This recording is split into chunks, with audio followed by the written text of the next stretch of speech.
نوشته کردم داستان خدا از مهربان.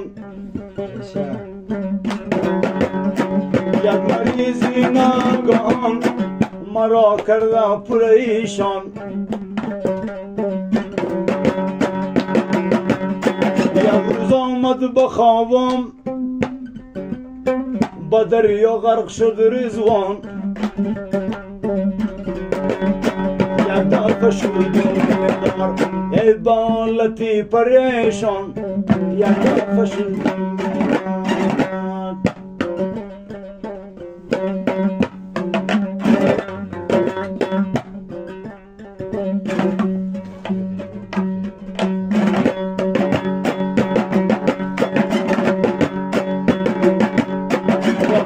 نزد دکتر معاینه کردم رضوان جان.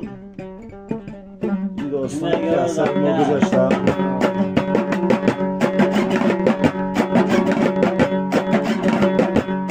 دکتر گرفت نتیجه عالی مشد و پریشان.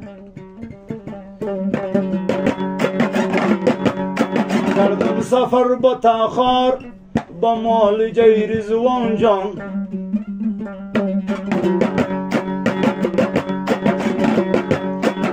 قدر کردم تلاش حل شد مشکل من.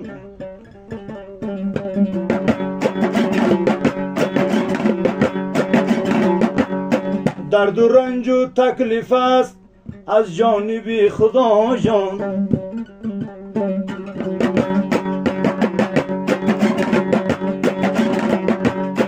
ما خوش شدم سرگردان گاه تخار گاه بدخشان.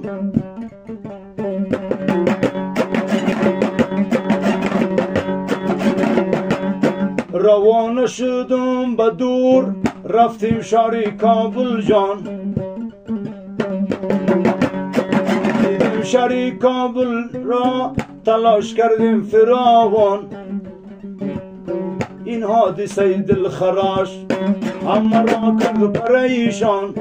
این حادثه دلخراش کردیم شروع عملیات صحتیاب شد رضوان جان.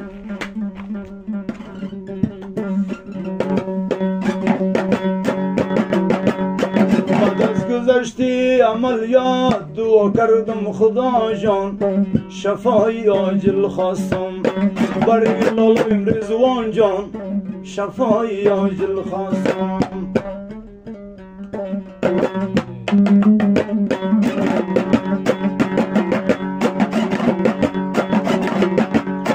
دوباره برگشت کردیم دل خوش بود همه من. بعد از گذشتی چند وقت کاملا خوب شد رضوان.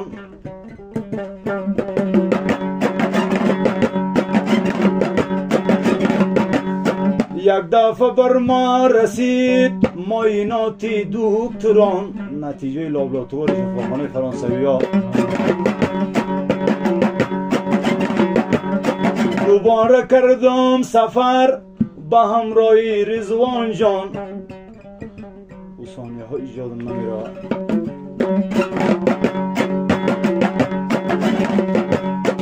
رسیدیم شهر کابل رفتیم پیش دکتران.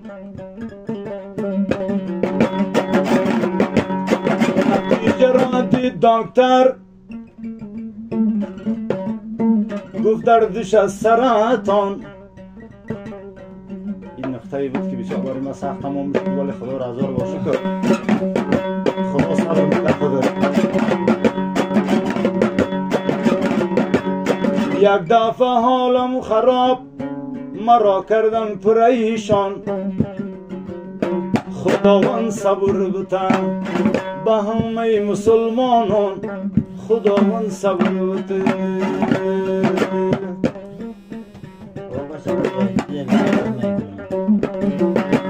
شکر شدم از خبر سرطان داشت رضوان جان.